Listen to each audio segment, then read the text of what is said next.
So I guess just how have Masons in New York and more general responded to this crisis? So we shut down the Grand Master Sardone shut down the Grand Lodge.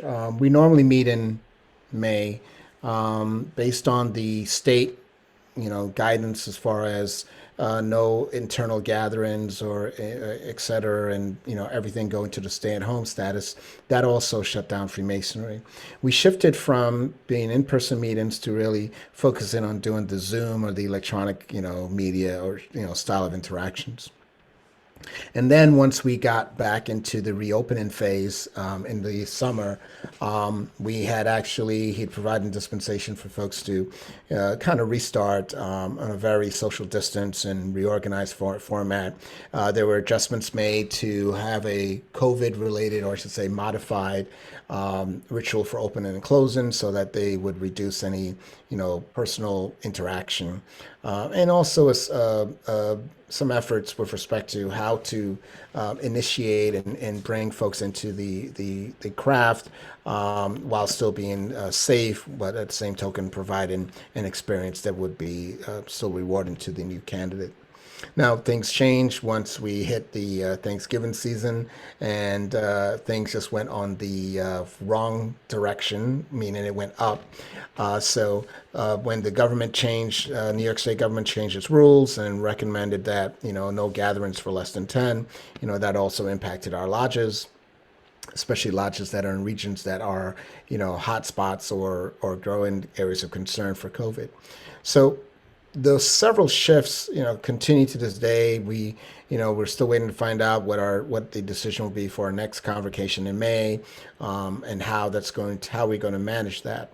But to your question, as far as the response around the membership, it's been varied. There are members who, of course, highly concerned about their health and safety, and wanted to make sure that they stay away from any kind of social gathering until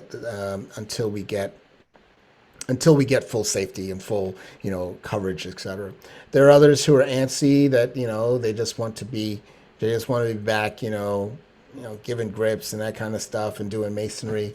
And there's a frustration in some regards that, some of the decision points are, not equal. So you may be in a city which has a higher density, but if I'm in a suburban or a rural community where where the virus activity isn't high, then I should still be able to attend and do lodge activities.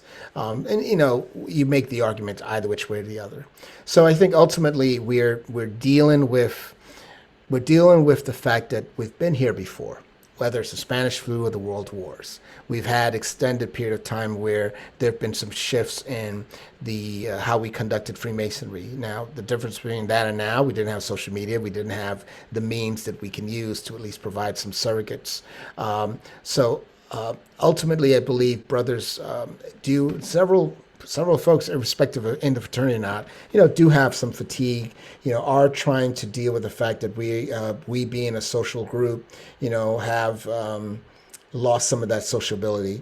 But I make the argument that as Freemasons, we actually have a social contract, right? Both to ourselves, to our brothers, and to the community, to really be that beacon of light, that opportunity to show that social contract, that social responsibility, in both being an avenue for folks to look to for example building, and also for generating that spirit of communalism, which is what's going to be important for us to get through this particular set of events, because whether it's due to isolation, due to mental and economic and other stress points, or even the health-related stress points. I think there's a lot of roles that Masons as a whole can play to help bring us through, especially with the significant social, behavior, and mental health effects that we anticipate that are going to be long-lasting due to the economic and other conditions, past the pandemic phase. So there's a level of me that really views the role of Masonry to be quite prominent and advantageous, and we just have to take the bull by the horns and just show why we are who we are, and how we can really be examples to the community and society as a whole, and in how we navigate and come out of this particular crisis.